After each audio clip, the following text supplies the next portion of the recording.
Hello, everybody. I am Dr. Steve Johnson, and I want to welcome you today. I don't know how many we will have, but we have heard from people from Singapore, India, Malaysia, and even here in the United States, some people at my university, Columbia International University. Whoever you are and wherever you're from, please, let me extend a big welcome to you before we jump into the presentation. Since it's a webinar, you won't be able to ask me questions live through your microphone, but you can make comments, and I will be checking the comments. And in fact, I just looked at one, and I want to say thank you, Abdul Ali, who is from Pakistan. So we welcome, we welcome you, you here. Okay. So I will be going through a presentation on REBT with an example, analyze a potential case, and then we'll leave plenty of time for Q&A. But if you have a question and you go, I don't want to lose this question and I'll forget it, please just make a comment and I will be checking those comments as we proceed. So let me begin. Let's make this a little bit larger, and I call this the boot camp because it's kind of a crash course in REBT. If you have friends that you would like to direct who may benefit from this, maybe they're in psychology, they're students of psychology or therapists, feel free to direct them to my YouTube channel, which is Psychotherapy Education. Follow and they can watch the recording of this video once I get it edited somewhat. So I want to begin with what the founder of rational emotive behavioral therapy, Albert Ellis, Dr. Ellis said himself. It's his quote, and it really kind of captures the spirit of REBT when he says that reality is not so much what happens to us, rather it's how we think about those events that create the reality we experience to a large degree. In a very real sense, this means that we each create the reality in which we live. And Albert Ellis credited the Stoic philosopher Epictetus in his work, The Enchiridion, for saying that we are not disturbed by events, but the way we think about those events, what we tell ourselves about those events. So that's kind of the spirit of the model. I want to get to the heart of the model, and that's the ABC model of REBT. Each of these letters stands for a word, and Albert did this to make the model easy. It's one of the easiest models to grasp.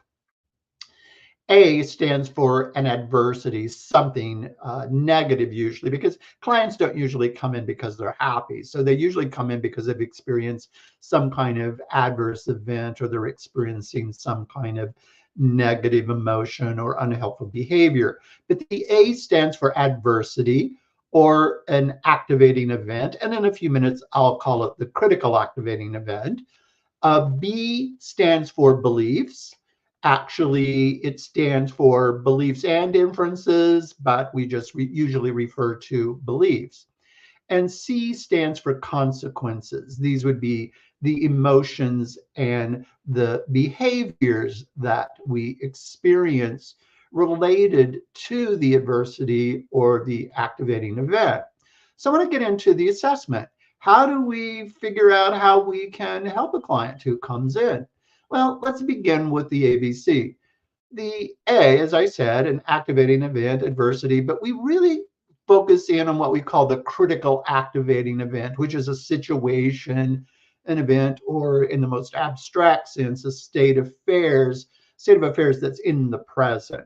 So it is what the individual is aware of in the present, not in the past. However, the individual may be remembering in the present a past event, so the remembering would be in the present. So we're really talking about the critical activating event in the now. Again, an event could have happened in the past, but we're thinking about or remembering it now, and so we could perhaps disturb ourselves about it.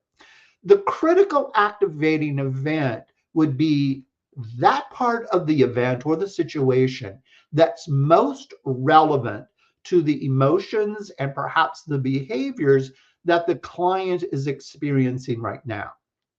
What aspect of the event, what part of that event is most associated with the emotions and behaviors? So, for example, let's say I just got fired from my job at the university, and I come in and I talk about it, and the REBT therapist would say, "Well, what part of getting fired was most disturbing for you?" And I might say, "Well, I was doing so well, and the when the individual fired me, it wasn't real nice about it." So really, it was the not being nice about it, not being told nicely that it was fired, more than the firing itself.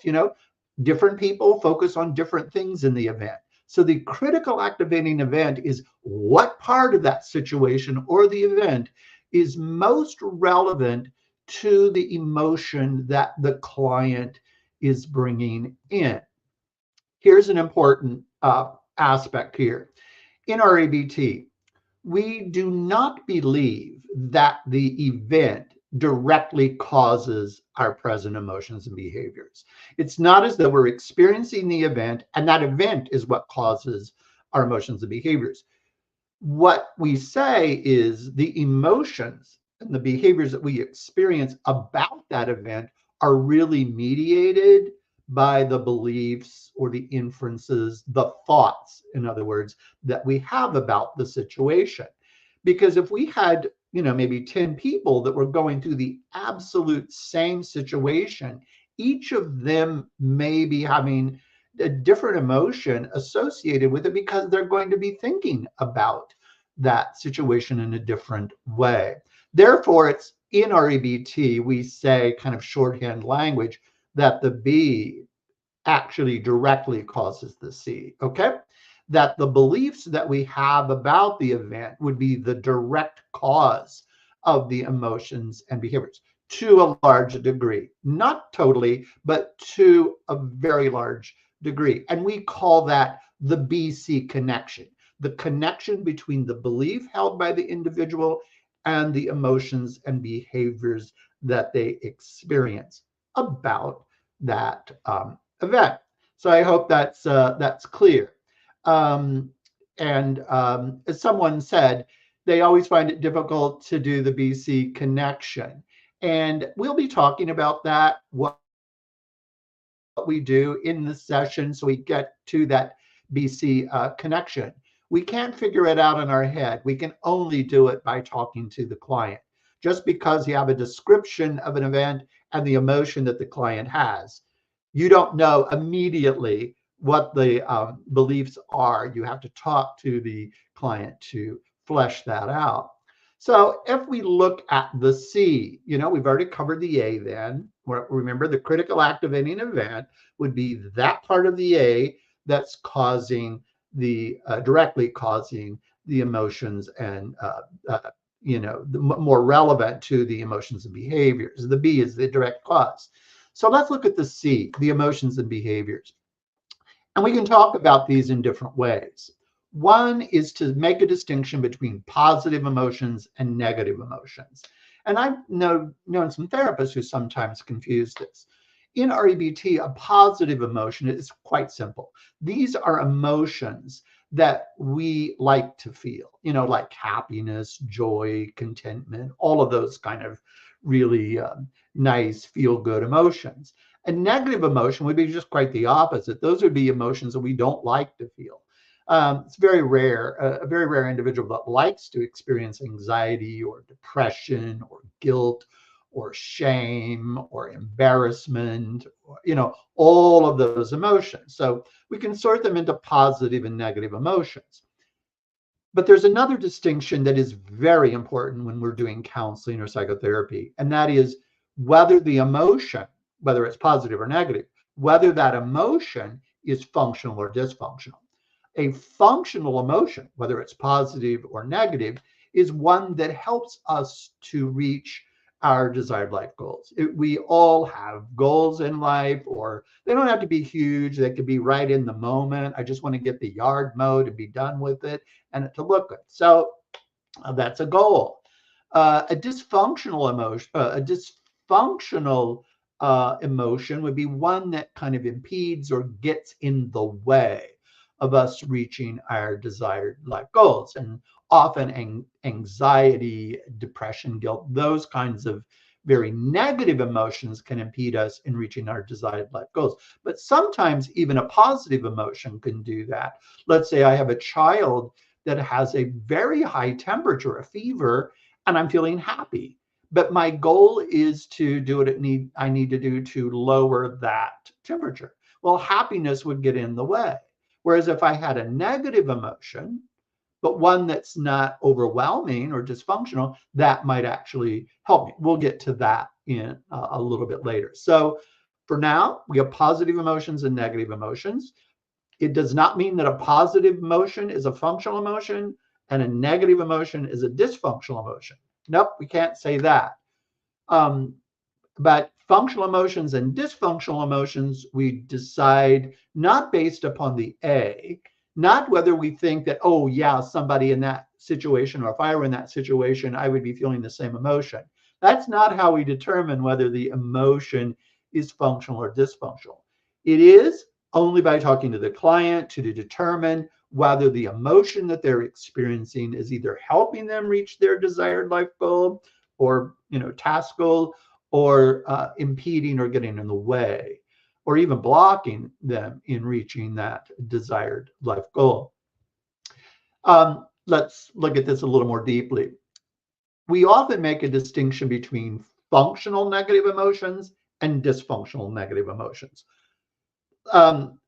We know that when a client comes in, they're not going to come in with a happy, a feel-good kind of emotion, a positive emotion. They're going to come in with typically negative emotions or dysfunctional behaviors. And some negative emotions are functional. Some of them help us, but some negative emotions get in the way. So let's talk about that a little bit. A functional negative emotion is an emotion that we don't like to feel, but which helps us reach our desired life goal, such as concern or sadness or annoyance. For example, if I weren't annoyed by a negative situation, I might not have any motivation to change that situation. So annoyance could be really functional. Sadness could be functional if it helps me to reach out to people in my state of sadness and connect with them, etc. But a dysfunctional negative emotion is one that we don't want to feel, we don't like to feel, but it intends to impede us. So anxiety. If you're highly anxious, well, the behavior that's associated with anxiety is often avoidance.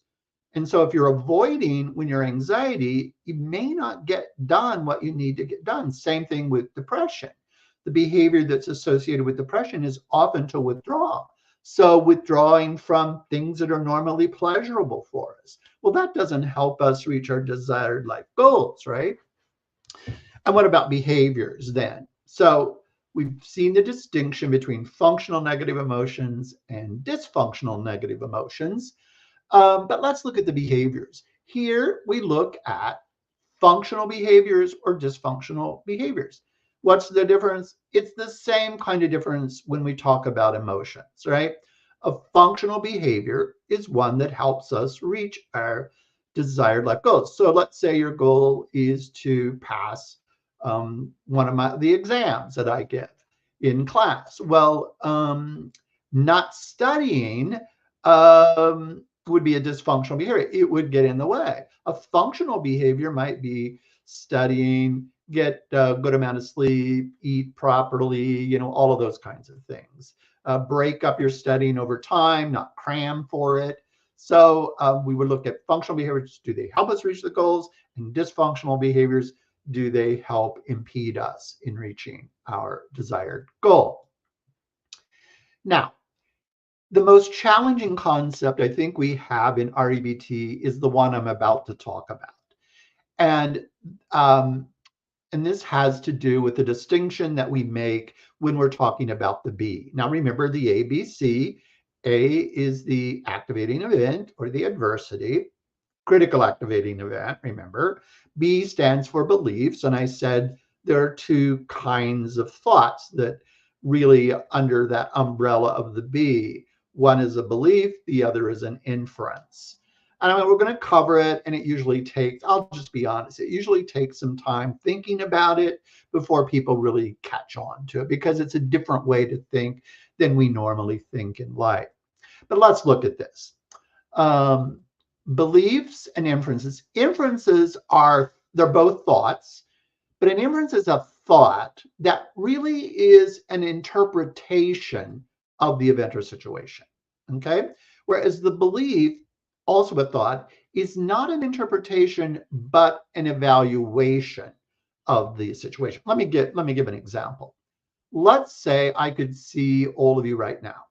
And the situation is that several people in the audience have closed their eyes and their head is on the desk and they're snoring, okay? Now, an inference that I might form is they think that my lecture is very boring. Well, that's an interpretation that I'm giving to them having their eyes closed and snoring. That's either true or false. They either think my lecture is boring, or they don't think my lecture is boring. And another interpretation would be correct. They're very tired and they just don't have the energy to stay awake. There's all kinds of possible interpretations. One of them will be correct. And so inferences are true or false. A belief is different. A belief is not the interpretation of the event, but we're evaluating it. We're going beyond it. So let's say I have that inference. They think my lecture is boring, but my belief is I'm a horrible lecturer. That's an evaluation that I'm making. And believing that I'm a horrible lecturer may get in the way of me doing a presentation. If I think I'm a horrible lecturer, I might get nervous, or I might just check out, I might disconnect, and then I wouldn't be able to continue with the lecture, okay? So the difference between an inference and a belief, think about that. Remember, an inference is an interpretation. A belief goes beyond the interpretation to actually evaluating the goodness or badness, whether it should be or shouldn't be, and we'll get into that again in a few minutes. So let's look at this. There are functional rational beliefs or dysfunctional. Sometimes in REBT literature, they'll call those dysfunctional beliefs, irrational beliefs. Functional rational beliefs, very simple. They help the client reach their goals. Dysfunctional, irrational beliefs, as I said, tend to impede the attainment of the goal. Let me give an example. And then the next slide will help with this distinction. A functional rational belief is, I hope I get a good raise on my job. It would be a disappointment if I didn't get a good raise. I wouldn't like it if I didn't get a good raise, but I could stand it. Those are rational statements. Those are helpful statements, okay? Dysfunctional, irrational belief would be, I absolutely must get a good raise. I absolutely have to get a raise on my job. It will be absolutely horrible or terrible or awful if I don't get the raise, and I absolutely couldn't stand it, right? So you see how exaggerated that kind of dysfunctional belief is, whereas the functional belief accepts reality is without unduly disturbing the self about it, where the dysfunctional belief takes an exaggerated view evaluation of it and contains within it dysfunctionality that will prevent someone from moving forward. Right now, let's think, if that person is thinking that in the dysfunctional belief in the now, they may get angry and go in and yell at people, and they don't even know whether they're getting the raise or anything. Okay, so it can set you up for negative or dysfunctional emotions and behaviors. So this is a distinction I want to make. Functional rational beliefs help us have functional emotions and behaviors. Dysfunctional or irrational beliefs help us have dysfunctional emotions and engage in dysfunctional behaviors. Okay, hope that's clear. If somebody needs some more me to go over that a little bit more, feel free to make a comment and I will come back to that. There are within REBT very, very few dysfunctional beliefs. And this is one of the features of REBT that I absolutely love. One of the distinctions between CBT, cognitive behavioral therapy, and rational emotive behavioral therapy is rational emotive behavioral therapy, or REBT, has a short list of dysfunctional beliefs. In cognitive behavioral therapy, the Beck created therapy has a longer list. Their list and the list of REBT overlap to a huge degree. Maybe I like the short list because it's hard for me to remember a long list of things. Let's just look at the dysfunctional beliefs. One is demandingness. And in English, can't say for other languages, but in English, those usually appear in sentences such as should, ought, the words should, ought, must, have to, and need. I should absolutely get an A on this exam. I ought to be the #1 student that the university has ever had. I must get the job that I want, or I must get a date with that individual I want to date. I have to. I need for you to listen to me completely and totally and understand everything that I say right now. Okay, that's demandingness, not helpful.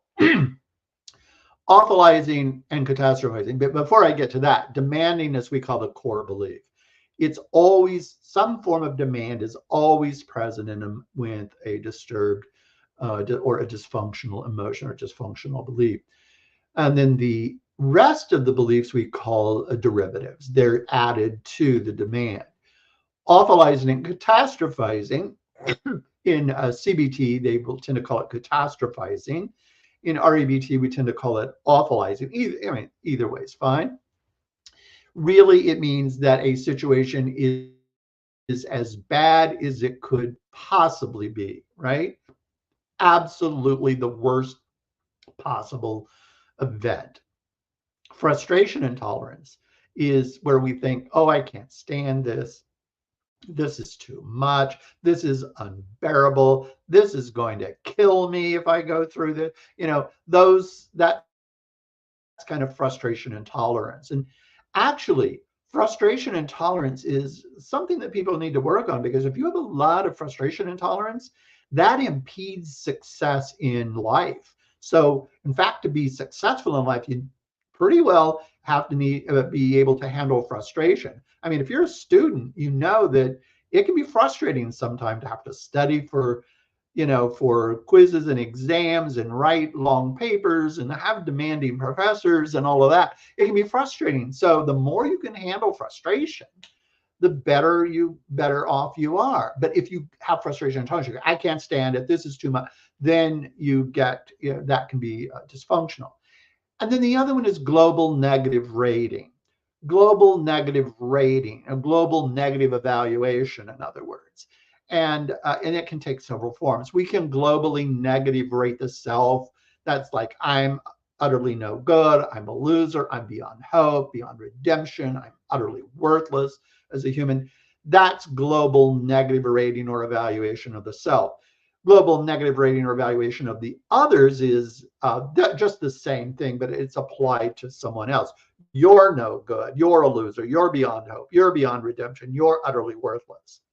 Or it could be global rating of life. And we hear people say this all the time. And if it's really serious, we take this quite seriously within therapy. This is, life is horrible. Life is utterly devoid of meaning. You can see if this is in the extreme form, we often see this with individuals who may gravitate towards suicidal ideation. Same with the world. The world is horrible. The world is devoid of meaning. It's just a veil of tears. It's just a place of suffering with nothing good about it. That would be a distorted global evaluation of the world. Now, look, all of these are normal ways of thinking. They're just unhelpful ways of thinking. You and I, even if we don't have some, mental, emotional disorder, we at times engage in this kind of thinking. I have a special word for someone that engages in this kind of thinking. I call it a human. Okay, this is what humans do. So we don't make fun of them, we don't put them down or anything like this. It's normal, it's just not helpful. So when people say, do you validate the way someone's thinking? I go, yeah, I will validate it in the sense that, yeah, this is absolutely normal, but I'm not going to validate it being good or helpful, right? Because thinking in these ways can really be dysfunctional for an individual. And if I, as a therapist, validate that that's good, I may be supporting their dysfunctionality. So I don't want to do that, but I will validate that it is utterly normal for an individual to experience these things. But there's also a hope for us to overcome that and adopt some beliefs that might help them experience life in much better ways and feel better about themselves and other people, etc. Okay?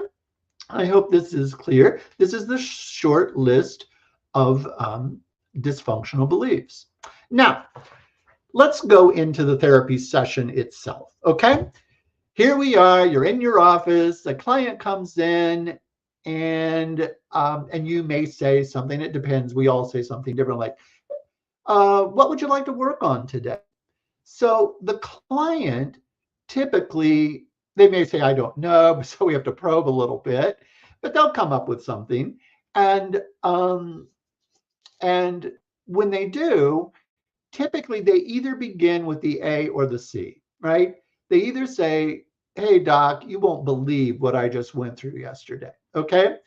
What did they lead with? They led with the situation. They led with the activating event. Or they may go, oh, doc, I am so angry. So they just led with the C. So if they lead with the A, the activating event, you won't believe, doc, what I just went through. So I'll ask them to explain what they went through a little bit. And then I'll say, what emotion did you have? What did you do when you were in that situation? Okay. So what am I asking about? I'm asking about the C. What was the emotion that they experienced? And what were the behaviors? They may even have more than one emotion, right? And so I would try to get as many of the emotions that they would have, and they may engage in multiple behaviors. So I could I need to get that. And then after I got the A and the C, then I would try to get the B. And often we do that by saying, um, when you were in that situation and experiencing, let's say it's anger, what was going through your head? Or what were you telling yourself? Or what belief did you hold? I usually don't say what belief did you hold, because that's not how I would say it to, to a friend of mine. I go, oh man, what were you thinking about that situation that was causing that anger? You know what I mean? And so usually they'll come up with it. They will often come up with the inference or a belief. Okay. And then I could work with that. But we're doing the assessment now. We're in the assessment, we're trying to get the ABC. We're not actually beginning the treatment so much, right? So what do we do if they begin with the C? I'm going, you're angry. What happened that you're angry about? See what I did? It's so easy. I don't make a big deal out of it. They gave me the C. I go, oh, what was going on? What happened? And then I'll ask the same thing. What about that situation? And what were you telling yourself about that situation that was causing that anger? You see what I mean? So clearly, that's how I approach the BC connection. A, C, B, C, A, B, right? We end with the B after we get the A and the C. Okay. By the way, I was doing a paper, and it was actually a church that approached me and wanting to know how they could beef up prayer. I mean, that, I never thought of that before. And so I thought, well, let me look at the ABCs. And when people pray, what do they pray about? You won't believe what I found out. I looked at 3,000 prayers online. My wife hated it because I printed them out and that paper was all over the house. And so most people prayed about a situation, or they prayed about an emotion, and they wanted help, from God to overcome that. Do you know how many prayers people prayed about the belief that they had and wanting help with that? 0. So when people pray, they pray about the A and the C. So I often say, it might be interesting then if you pray, if you put the B in the prayer, that might be interesting. I actually did a research project, but that's for another time if people are interested in that. So the order of the assessment is just as I stated here. A, C, B, or C, A, B. Okay, I want to give you a fictitious case, right?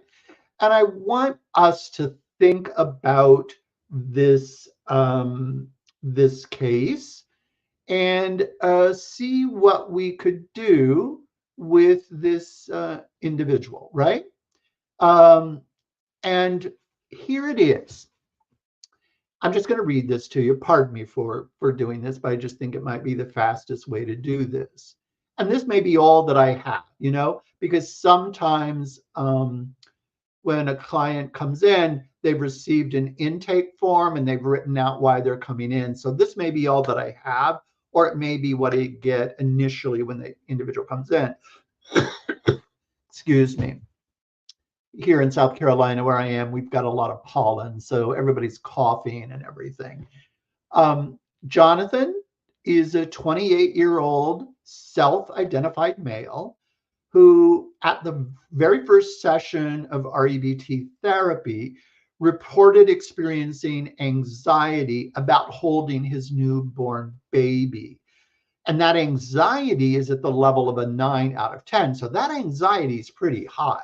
And by the way, for any emotion, I'll ask them to rate it on a scale of 1 to 10, with 10 being the strongest they've ever experienced, right? And so Jonathan said his anxiety was about a 9 out of a scale of 10. So yeah, we know this guy's pretty anxious. And how often and how long? Well, nearly every day for the past 2 months. That's a long time to be experiencing that level of anxiety. And for the last 2 months since the baby was born, right? So he experiences nightmares that he might injure the baby. He gets really a rapid heart rate, gets headaches. He perspires really heavily, and his hands even shake. These are pretty common features for somebody with anxiety. We don't all have all of them when we're anxious. Everybody has a different combination, but these are pretty common symptoms.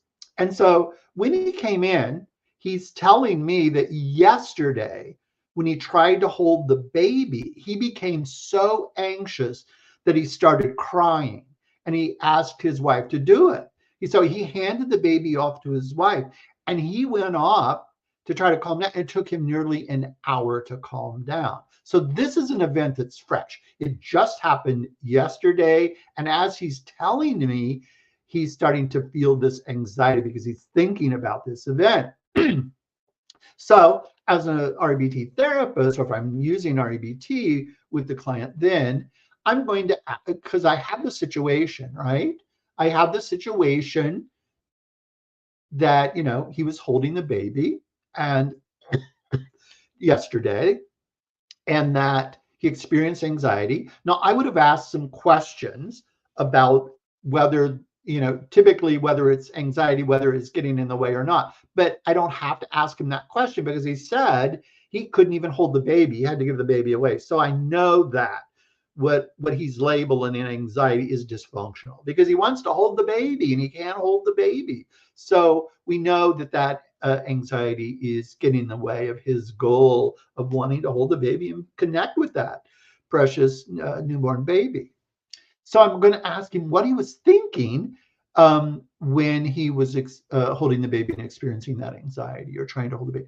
And he reported that he was thinking that he must not harm the baby, but that he might accidentally harm the baby, which would make him a total failure as a father.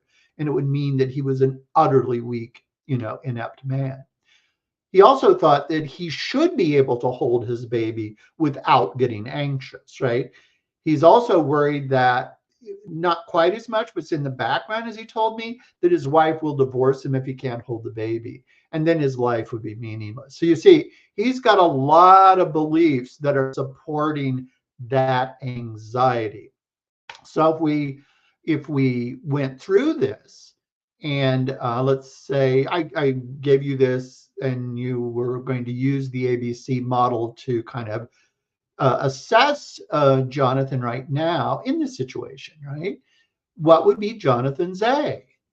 What would be Jonathan's C? What were his beliefs, his B's? And among the beliefs, were there any inferences or just beliefs, among the thoughts? What were the inferences and what were the beliefs? Okay. So that if I do that, that would be my assessment. Now, keep in mind, this is just to do the REBT assessment.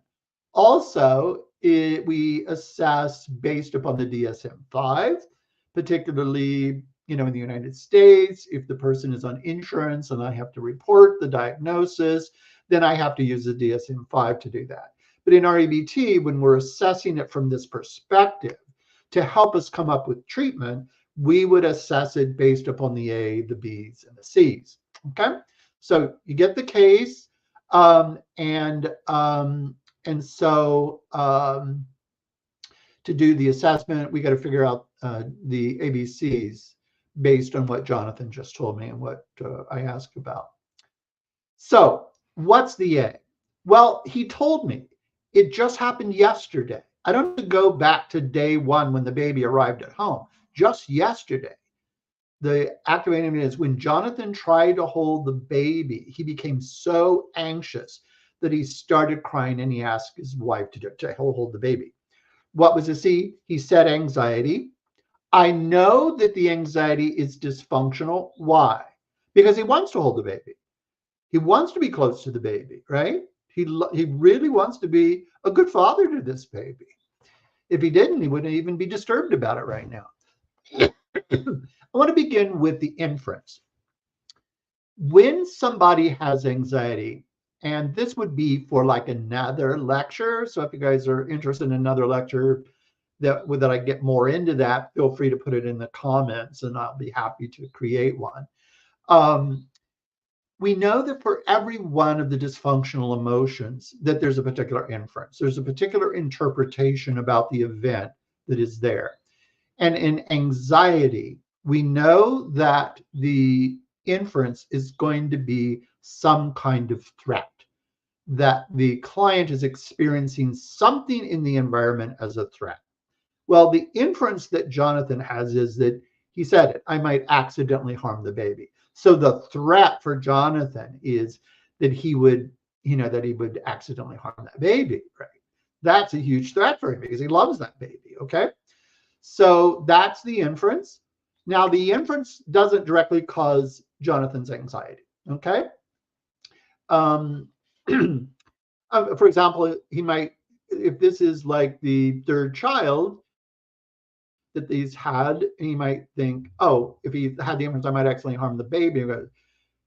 Well, yeah, but it's not going to be huge. It's not going to be horrible. It's not, you know what I mean? So he doesn't have dysfunctional beliefs about it. So the inference doesn't directly cause the dysfunctional emotion, but the way I think about it is it sets the stage. Because if Jonathan thinks that this is a threat to him, right, that he might accidentally harm the baby, then that sets the stage. And what does it set the stage for? Unhelpful beliefs. What were Jonathan's unhelpful beliefs here? Now remember, each one of these beliefs is perfectly normal, but it's not really helpful to the goal of not experiencing the anxiety so he can hold the baby without having all the symptoms and without handing the baby over to the wife every time. One belief is, I must not harm the baby. That's demanding us. That's normal. Who wants to harm a baby? I mean, only, somebody with major issues would want to harm a baby. But he says, I absolutely must not do it, even by accident. I know this because I remember when I was a father to my first daughter. I have two daughters. And when the first daughter came along, my wife and I were so tired. Carol was, sleeping. I was holding the baby on my lap. I fell asleep and the baby rolled off my lap onto the carpeting. And I had a pad that the baby would, that I would put the baby on when she was playing with some of the toys, right?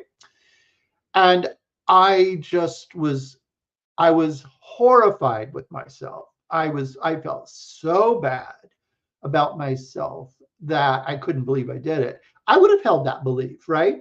I must not harm the baby. Well, not even accidentally, right? So holding that belief, if I keep thinking, oh, I can't help it, I can't harm it, I can't harm it, I can't harm it, then I'm going to potentially increase my anxiety.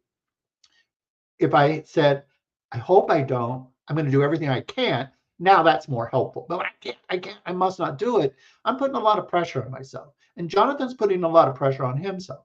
Belief two, if I harm the baby, I would be a total failure as a father. That's a global negative rating of the self.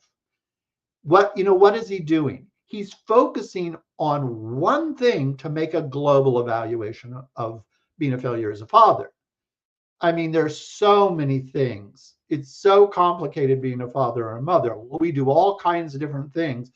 One thing won't cause a global negative rating. If you globally rate yourself by accidentally harming the baby, then look, nobody wants to harm a baby. That's not a good thing. We're not saying it's a good thing. But if you hold these beliefs and repeat them and repeat them and repeat them, that can be very dysfunctional. Belief three, if I harm the baby, I would be an utterly weak man. Okay. So I ask you, I'm holding the baby went and the baby rolled off onto the floor when I did it. And I thought, okay, I'm a total failure of the father. I can't ever hold the baby again. Well, that's not great for the baby. I wouldn't be able to bond with the baby and enjoy being in the presence of the baby. I would be so anxious I couldn't even enjoy the baby after that, right? Or that I would be an utterly weak human being, man. Well, that kind of a thought can contribute to kind of depression. Okay, so we see he has this inference: I might accidentally harm the baby. Yeah, it's true. He might. Any father, might accidentally do that, or mother. But the beliefs that he has, especially if they're repeated over and over again and they're very strong and forceful, are going to get in the way of him enjoying that baby and holding the baby. People say, but isn't it right? It would be bad to actually hold the baby. Absolutely. We're not saying that it's good. We're just saying that the beliefs about it that he has are actually not helping him to connect with the baby and do, take on the responsibility and the joy of connecting with that baby. So now we've assessed Jonathan, what he brought in right now. There will be other parts that we would assess, but we want to begin with what we call cognitive restructuring. We want to take those normal but unhelpful beliefs that he has, the dysfunctional beliefs, and we want to restructure them so that they're normal, helpful ones rather than normal, unhelpful ones. And cognitive restructuring involves the following steps. One, you identify the dysfunctional beliefs. Well, we already got that done for Jonathan. We identify the inference, both the general and the specific. What do I mean by general and specific? Remember what I said about anxiety, that there's always a particular kind of inference for an emotion. The general inference is that I've experienced a threat. That's the general one.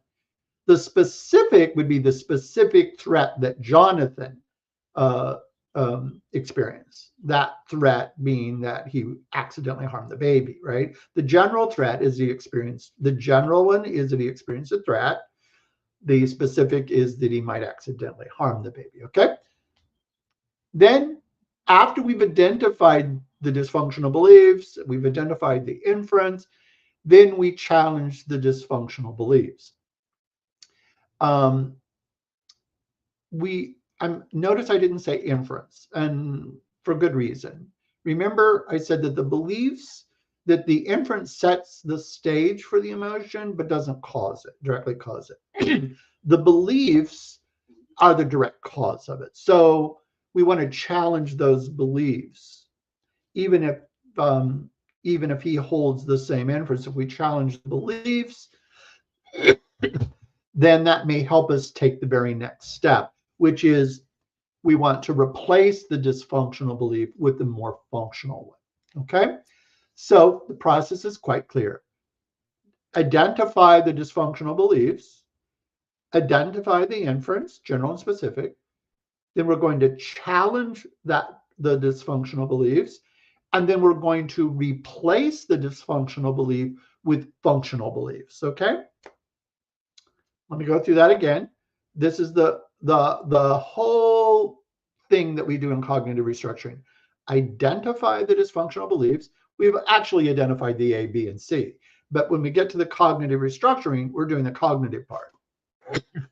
Identify the dysfunctional beliefs. Identify the inference, general and specific. Challenge the dysfunctional belief, and we'll talk in a minute about how to do that. And then we want to replace the dysfunctional belief with functional ones. Okay? So that's what the cognitive restructuring is about. So how do we challenge the belief? We've identified it. We didn't do that for Jonathan, but this is what our next step would be. And when we do this part, this is called the D, A, B, C, D. The A, B, C, that's the assessment. Those are the assessment pieces. The D begins the treatment. Okay? Someone said, with the inferences, can we identify the central theme in each situation? Yeah, that's actually what we're doing. The theme is one of threat.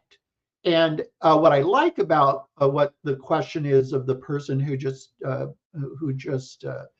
commented is actually quite good, and I didn't put this in the lecture, is that let's look at Jonathan. Jonathan, in this particular situation, experienced the possibility of a threat, right? He experienced this as a threat. Now, if I wanted to see whether that theme of threat was really important to Jonathan, and he was making himself anxious in all different parts of his life about it, then I know the treatment becomes a little more complicated because I have to look at the different domains of life. So this is in Jonathan's personal domain, right? His relational domain, the relationship with the baby. But also remember, he was worried that his wife might divorce him. Okay, that's an inference there. And so that was a threat he perceived there. So that was interpersonal. But what if he had the same, he perceives, he has inferences of threat in the workplace that he might get fired? What if he has it in recreation? What if he has it with himself, not in relationship to other people? What if he has it in the spiritual domain? So what I love about your question is that we are then looking at the theme of threat that is across the different domains of life for Jonathan. In this situation, I've just looked at it in one domain. So I probably would work with him on that later, maybe in a different session. Depends on how much time we needed in this session, but in a different session, I would check to see whether he was making attributions of threat or he had a theme of threat across different domains of life. If he does that, then we might even hypothesize that the individual has generalized anxiety disorder, right? If the symptoms, according to DSM-5, are all there, the required symptoms. So excellent question. I thank you very much for that. So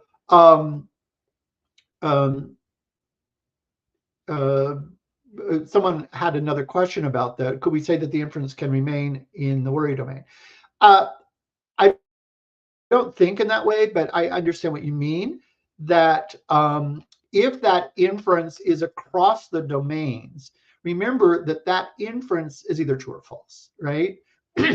And if he has that false inferences across a lot of different domains, then I don't call it a worry domain, but I hear what you're saying, and that's perfectly fine to say that.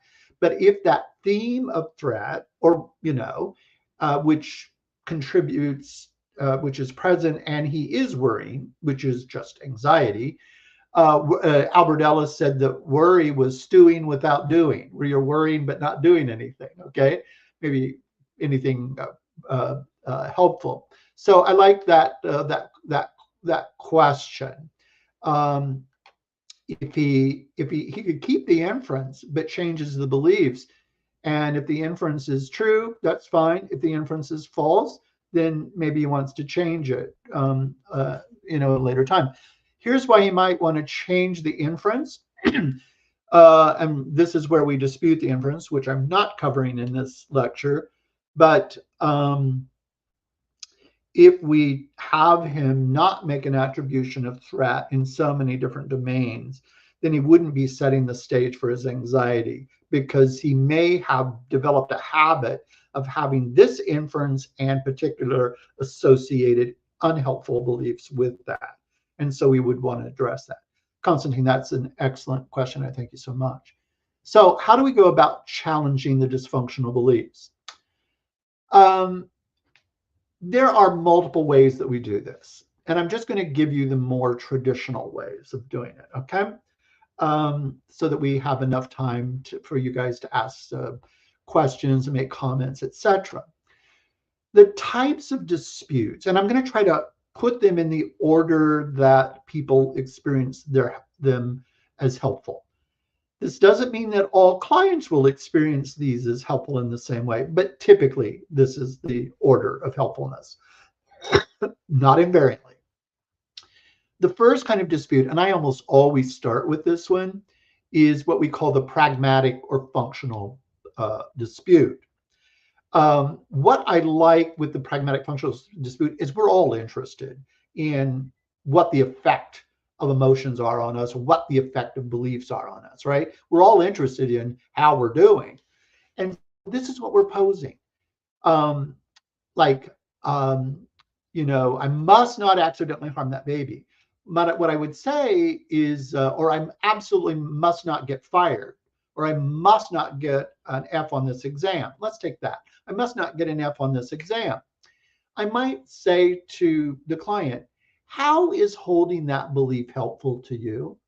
what do you get out of holding that belief that you absolutely must not fail? And they'll look at you as though you're you know, you're not all there, because they're like, nobody thinks that way. And so they might say, well, it might motivate me to study better. And I went, well, but you could study more because it's helpful for your outcome. Why would you have to experience anxiety to study more? You know, and then we might say, what if you consider that actually holding that belief that you must not fail the exam is contributing to your anxiety. And when your level of anxiety goes too high, that will get in the way of you getting a good grade on the exam, passing the exam, or getting the grade that you wanted, right? We want some concern. If you don't care, then you don't study, but you want some concern, but we don't want high anxiety. And if you keep saying, I can't fail, I can't fail, I can't fail, I must do better, I must do better, and then you're going to increase the anxiety. So the pragmatic dispute is to help the client see how it's really not helping them in the long run and maybe actually contributing to the dysfunctional emotion. And then the next most helpful one tends to be the empirical. This is where we ask, is there any evidence for this? What's the evidence? Where's the evidence for you having to get an A on the exam? What's the evidence? They went, well, if I don't get an A, then that means I'm not the best in class. Yeah, I understand that, but what's the evidence that you absolutely must not do it? And then they may realize that, oh, I even have another demand that I must be the first in the class. You see what I mean? Then they realize what there is no evidence for a dysfunctional belief, right? Now we're going to look at how we can change that dysfunctional belief so that there can be some evidence for it, okay? Then another one is called the friendship dispute. And this is really good. So we find out what the belief is. I must get an A on the exam. And let's say, and I say to the client, and let's say you had a friend who came to you and said, I must get an A on this exam. What would you say to them? And you'll go, really? What if you got an A minus? What if you got a B? You know what I mean? You absolutely must, or you're a failure as a student. And so they will find out typically that they're more demanding on the self than they would be for the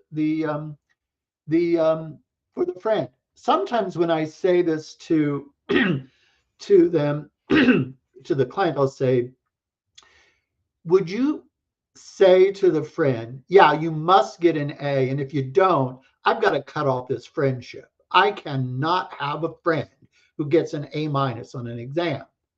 And then they start laughing. And I went, see what I mean? And so then they kind of realize it. Now, we don't use the friendship dispute when we have a client who's experiencing anger, or especially rage. Why? And unlike other emotions, when an individual is angry, they often focus on being justified in their anger. And that's the problem with treating anger, with someone with a lot of anger, is that they focus more on the that they're justified in being angry rather than is it helpful for them. You may be justified being really angry, but you say and do things that people don't want to be around you. You get fired, you get divorced, someone divorces you. I mean, you may be utterly justified. You know, we call that a Pyrrhic victory. That may be a victory gained at too great a cost, right? And so many people who are really, really angry get caught up in that justified.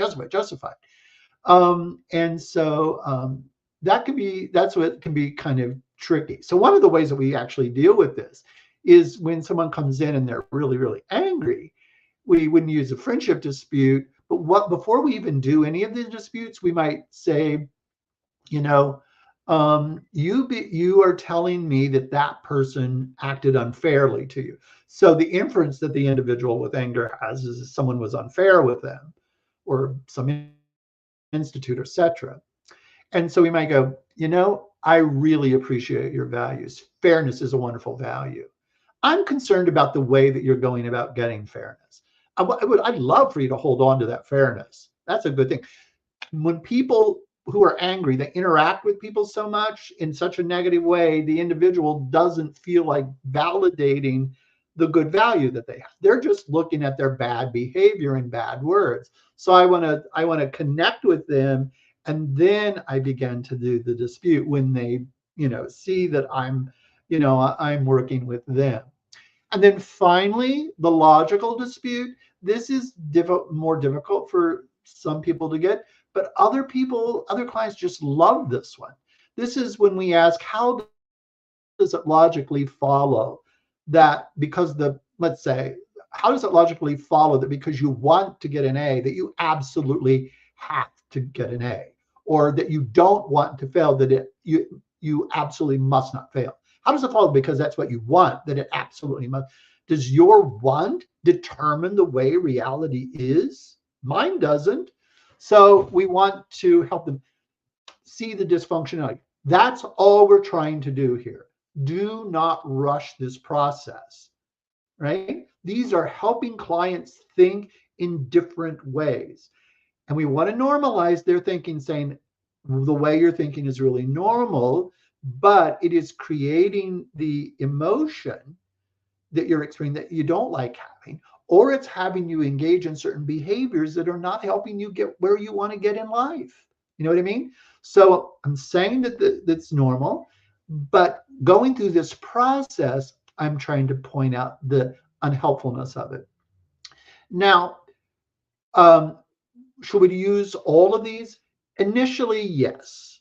Initially you should try. Why? Because we don't know which of these disputes, we sometimes call this, which of these challenges will work the most for this particular individual. Now, I know when I'm doing REBT on myself, which I had to do the last 2 days because I've been experiencing some anxiety, and because I'm interpreting something as a threat, and I'm thinking, it can't happen, it'll be horrible, I wouldn't be able to stand it. I mean, really, Steve?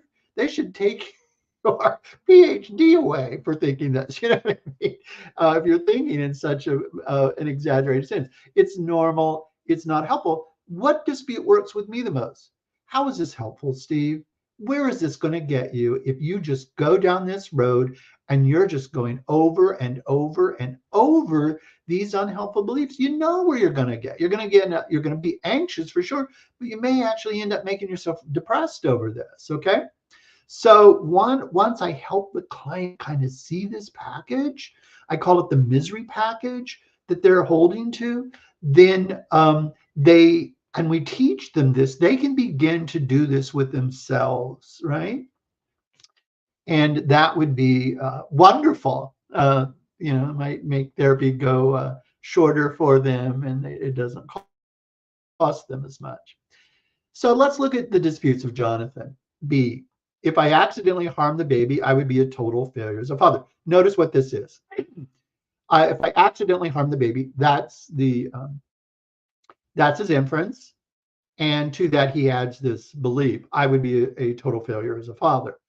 That is an inference of threat, plus a global negative rating of self. And so we would just go through this whole process with him in just the way I just said.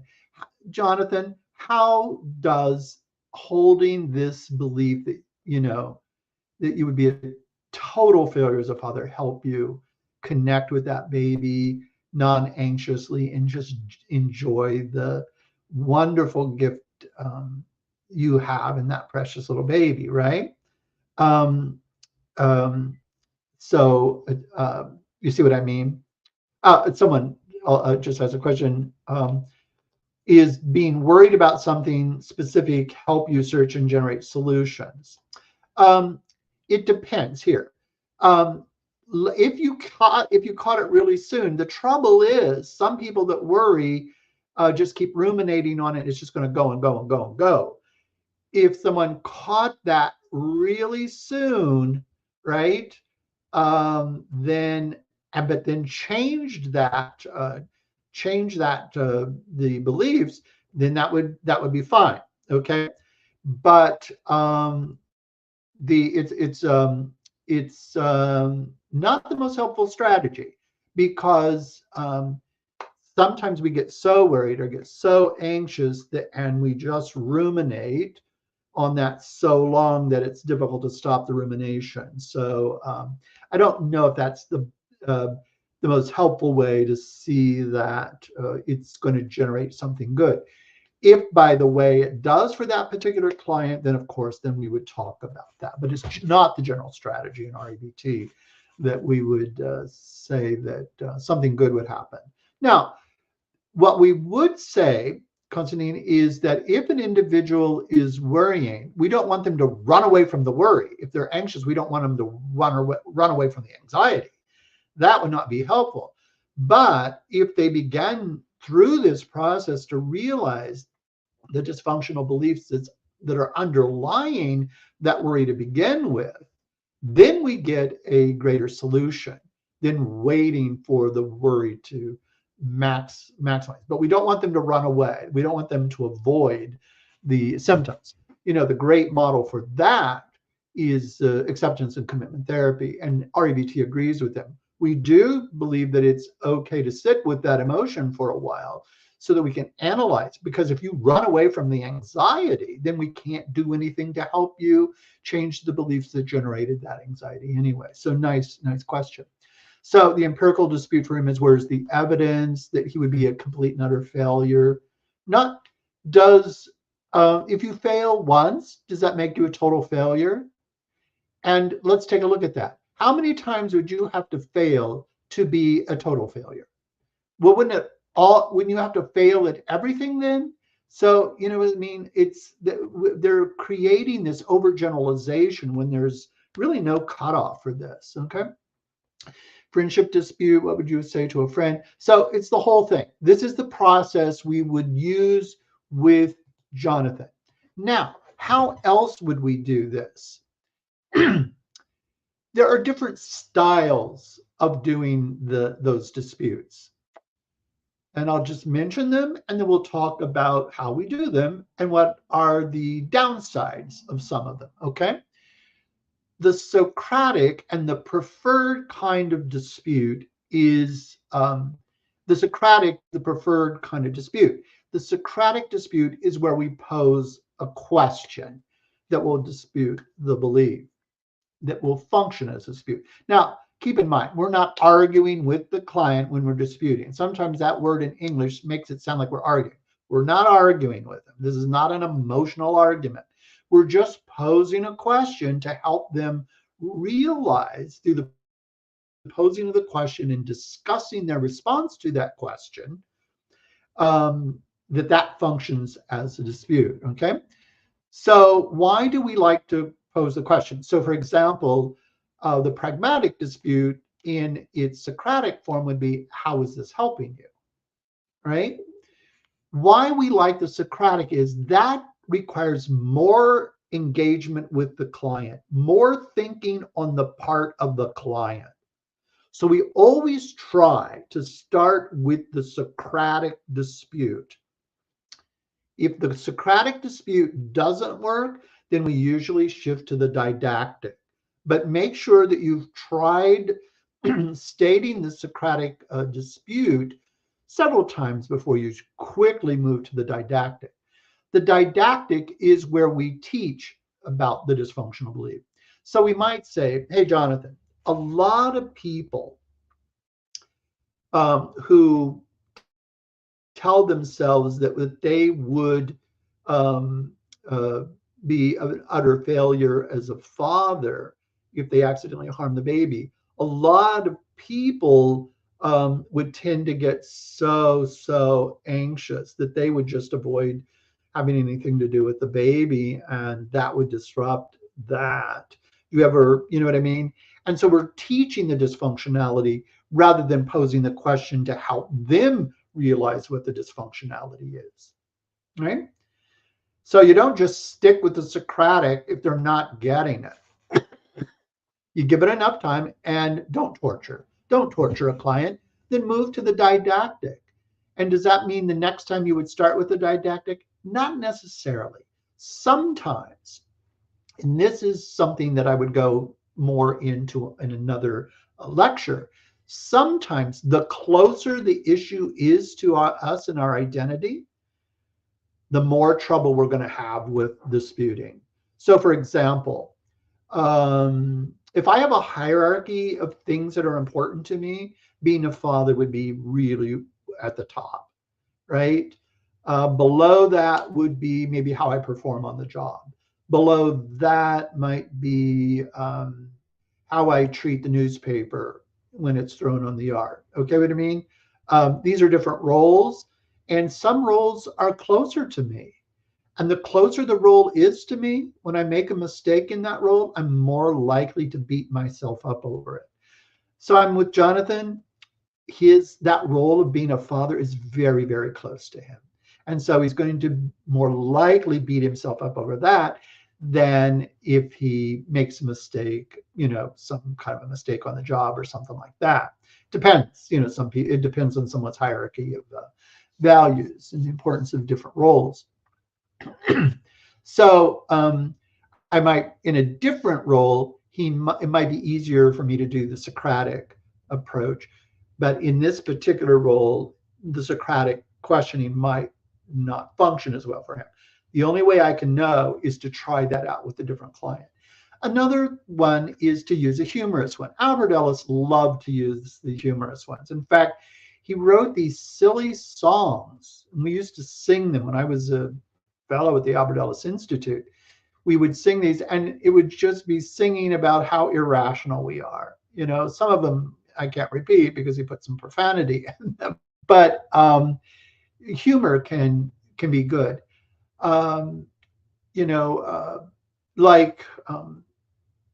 Someone is putting themselves down, then I'm like, oh yeah, this sounds absolutely hopeless. It sounds like you'll never get over it. You know what I mean? Now, you have to be very, very, very careful when you use humor, because humor can often be tied to culture and their personal differences or family differences. It's really interesting because on my YouTube channel, I posted a video last week, and it was because I heard a saying that I just was laughing about. It said, eat the peanut and spit out the shell, which really is about, if somebody says a lot of stuff to you, take what's good in what they have to say and reject the rest of it, okay? But that apparently didn't translate to other cultures, because I noticed, and I'm not going to name the country, individuals from this one particular country just were like, this is stupid. Why would someone chew in the shell? And I went, okay. It got lost in the translation. It was just a cultural difference. So also about really, really serious things, sometimes we're not going to use humor, and you really, really need to understand your client before you attempt humor, because they may think that you're making fun of them. And that's it. When we use humor, even when we know a client, we use the humor toward the belief, not about the individual. We're never directing it at an individual. It's always at the belief. And we explain that we're doing that. And metaphorical can be good. This is where we tell a story, I've had clients who were younger, and sometimes I would tell us a story, and then they would get the idea of something being helpful or not helpful. Some religious clients. So, for example, with some Christian and Jewish clients, if we tell the story of Jonah, then Jonah was very, very, very angry and was making demands and was kind of angry with God. And so we tell this story, we say, and how was that anger and the belief that God had to do exactly what he wanted, that Job wanted him to do, how did that help Job? You see what I mean? But even there, you got to be careful what story you use and whether the client, whether that story would work with that particular client. So Those can be helpful because metaphors and stories can be very, very powerful for somebody to, excuse me, I just need to take a quick drink of my tea.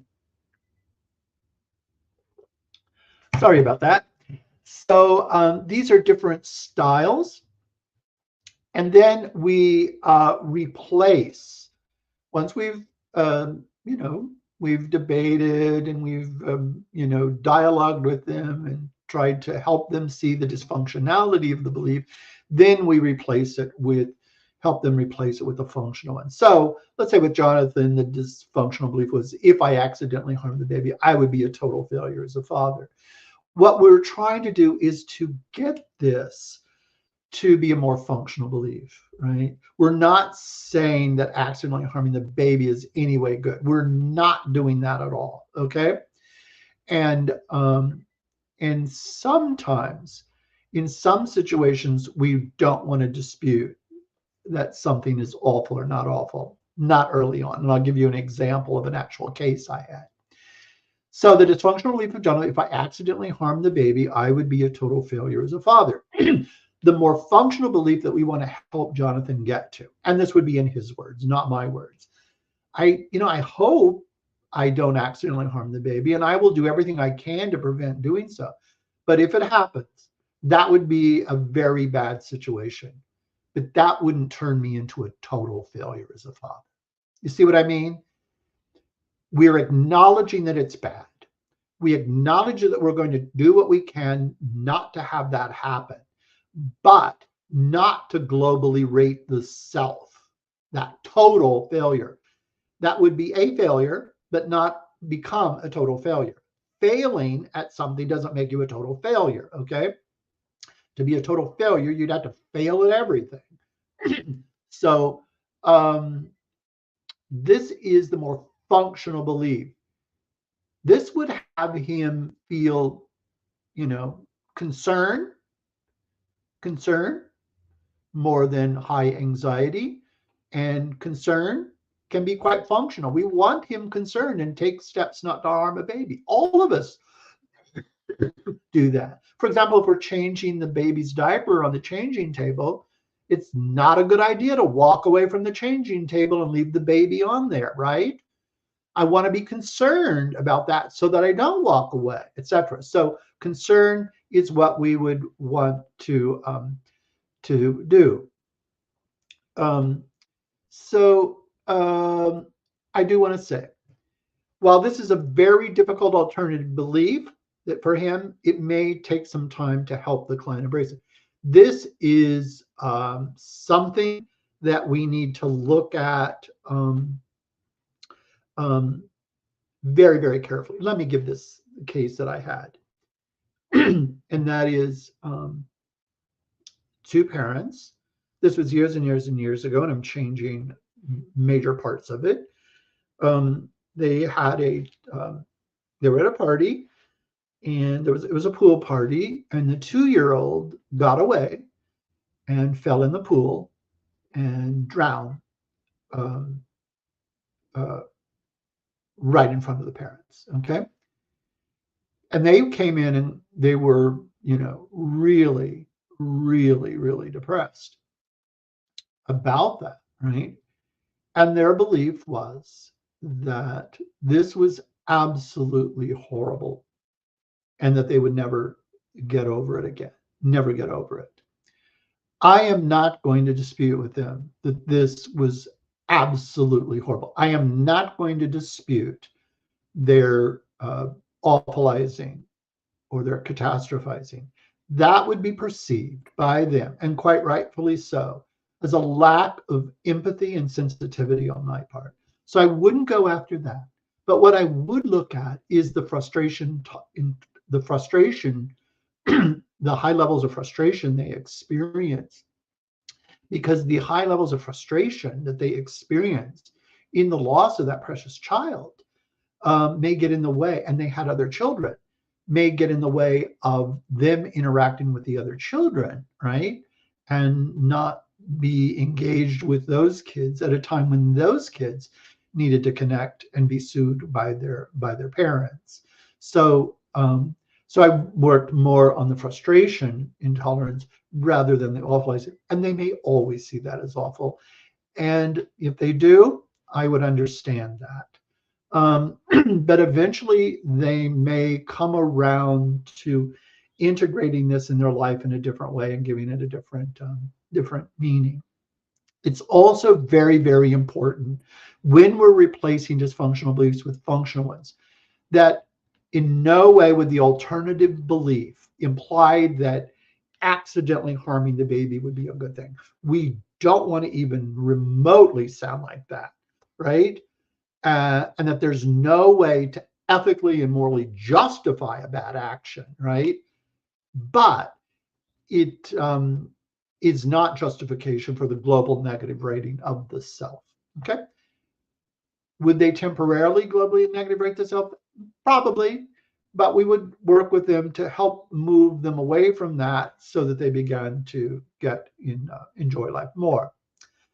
A question said, when working with with addictions, do you still try to find the C, unhelpful emotion? Oh yeah, absolutely. Because often the anxiety can and discomfort anxiety can be one of the dynamics that drives the addiction. They want to run away from, avoid the discomfort of not having the drug or engage in the behavior. Okay. So yeah, Jeffrey, that is absolutely fantastic question. And by the way, I'm happy that you raised this because I was thinking about having a lecture on addictions if people are interested. So I just want to mention these. I won't have time to go over, but I just wanted you to see. And then I wanted to open it up for questions because we don't have a whole lot more time. What we did today was to look at a cognitive intervention, but there are also behavioral interventions, shame attack. By the way, if you go to my let's see if I can get this to show. Yeah, my channel is Psychotherapy Education and Training. There are hundreds of lectures on there. Some are shorts, but some of these behavioral interventions I cover in detail, like a shame attack, or where we have the individual stay in a difficult situation, not if they're being harmed, but stay in a difficult situation until they overcome that and act upon a functional rational belief than the dysfunctional rational belief that they normally experience. The other is we have emotive interventions, rational emotive imagery. By the way, I have that on my YouTube channel. Forceful coping statements, reverse role playing, and teaching unconditional self-acceptance and unconditional other acceptance, all emotive interventions, and I'm happy to do workshop on those. So why don't I shift to if people have any questions or comments they want to ask or pose to me, I'm more than happy to do that. Or if you just want to comment about any particular future topics that you would like covered in a lecture, I'll do the best that I can for that too. So actually, let me just let me give you my personal information, and you could email me that. Let me just do this real quickly and see. So you could email me, and I could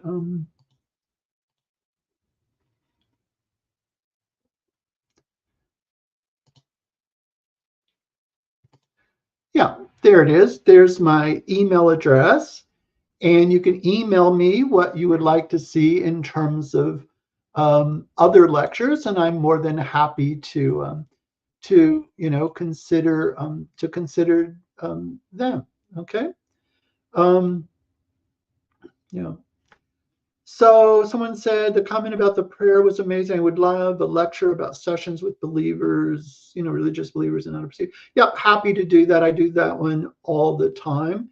If that individual would email me the email that I'm scrolling across there, that would be very, I really would appreciate that. Also, some individuals have asked me about doing this.